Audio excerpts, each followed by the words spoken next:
Hello, we want to thank the Maryland Distance Learning Association for the opportunity to present incorporating technological tools and modeling to enhance learning. This presentation is being given by myself, Dr. Morris Thomas of Howard University, and my colleague, Dr. Angela Bullock of the University of the District of Columbia. Our objectives are to explain the enhanced learning model as an instructional strategy and to identify technological tools for instruction. The Enhanced Learning Model, or ELM, is a framework providing 7 strategies to enhance learning through intentional course design and delivery. The following slides will highlight the 7 strategies of the Enhanced Learning Model. We will also incorporate and explain some technological tools that can be used in association with the enhanced learning model. The first strategy, engage. Engage is grounded in andragogy, or the science and art of helping adults learn. Andragogy recognizes the self-concept or self-directedness of the learners. It considers the learner experience, the learner's readiness to learn, which depends upon their needs. Andragogy also considers that the content or learning experience is problem-centered application or solution-centered. It also considers internal motivation of the learners, as well as the what's in it for me or with them. There are 3 types of engagement. There are the learner to content, learner to instructor, and learner to learners. Dr. Bullock will highlight how Nearpod can also assist with engagement. Thanks, Dr. Thomas. So I use Nearpod. Nearpod is a really great online learning platform that really does help with the engagement part of classroom learning. If you can go to the next slide for me, Dr. Thomas, thank you. So I like this platform because you can actually upload PowerPoints that you've already created. And so on the back end, you would go to nearpod.com and upload any PowerPoints that you have. And these are the instructions that I typically give to learners so they can actually join a Nearpod session. And the codes will change depending on the PowerPoint that you've uploaded. So that's why the code is highlighted, because it will change depending on that. And so you can upload PowerPoints. You can also add polling questions. If you can go to the next slide. And this is, thank you. This is what it looks like, the actual website. Once a learner goes onto the website, they don't have to log in. All they have to do is enter the code that's provided to them by the instructor. And you can go to the next slide. So once you've uploaded your PowerPoint, you can also add additional polling questions. You can also upload websites if you want learners to view different videos. One thing that I really like about this particular platform is, again, the polling questions. So in this particular session, I uploaded a PowerPoint that was already created. Then I added additional open-ended questions. And you can see where learners actually responded to the questions that were asked. At the end of each session, you also get a final report that shows the level of engagement for each learner. You can also use this to take attendance. So there's so many ways that you can use Nearpod to engage students. And this platform is actually, it's free to instructors. So I encourage you all to go to nearpod.com and learn more about it. Thank you, Dr. Bullock.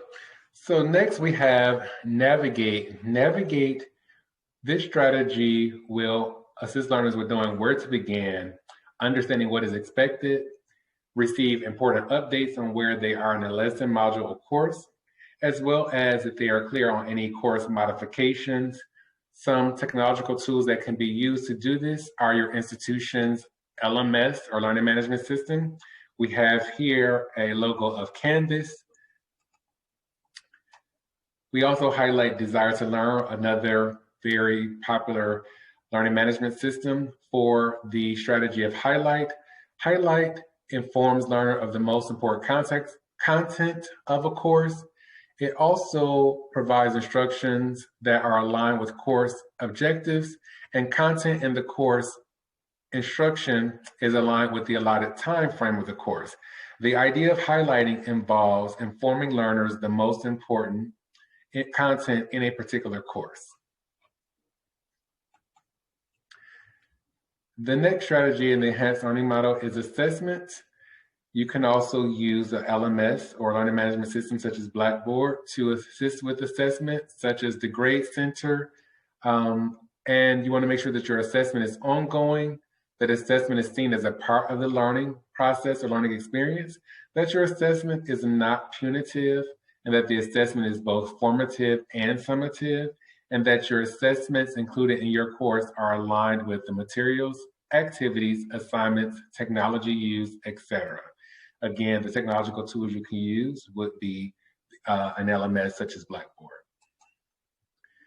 The next strategy in the enhanced learning model is to network. Network is concerned with fostering an environment that maximizes your learners' networking potential.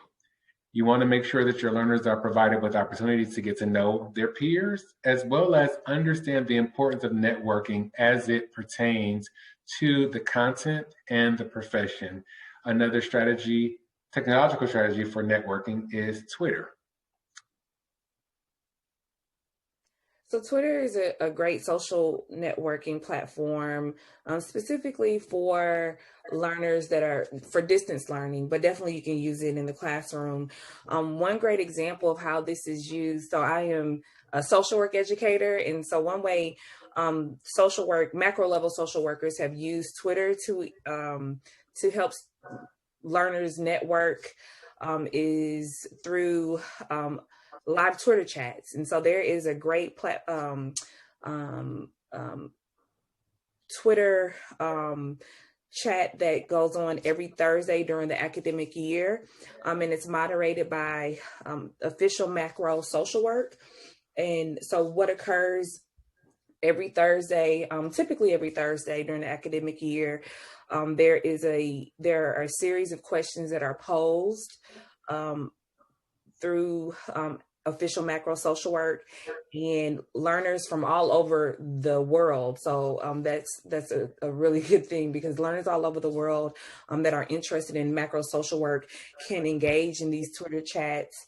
And again, the questions are posted prior to the live Twitter chat. And so what will happen, learners and instructors will respond to the different questions, and they'll use the hashtag macro SW, as in macro social work, to engage in these live Twitter chats and network. And it's really great to connect and network with individuals from across the country, our world, excuse me.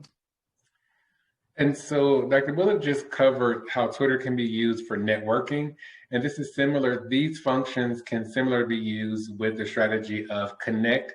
Connect is similar to network, but network is focused on the learners connecting with one another, whereas the strategy of connect is specifically for the instructors connecting with the learners. And so learners are more likely to maximize their learning experience when they perceive a deeper connection to their instructors. And you want to make sure that instructors connect with the learners by sharing appropriate or relevant personal information. This can be done via a tweet. Instructors are available to learners, and instructors incorporate anecdotes or experiences to further connect learners to themselves and to the content. This can also be leveraged via the Twitter technological tool. Last but not least, Edutain. Edutain is the combination of the terms educate and entertain. And in the Edutain strategy, instructors include creativity and innovation into learning experience. Learning environments fosters interaction and activity. Technology is leveraged and learners are allowed to play an active role in the instruction.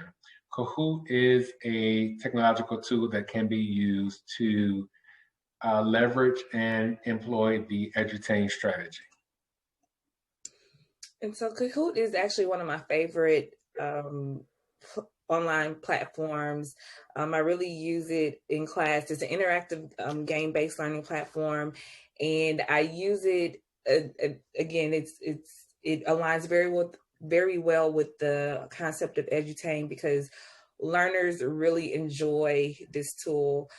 So I use it to help learners review course material that was previously covered in class.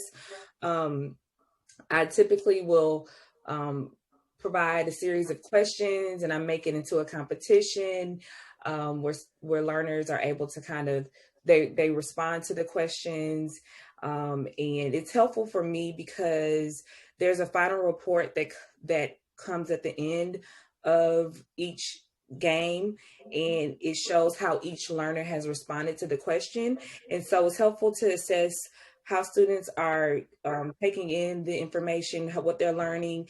And then it's also helpful for me to determine what areas I need to revisit if there were a series of questions that weren't answered correctly. And so as an instructor, to build the questions, you'll go to kahoot.com.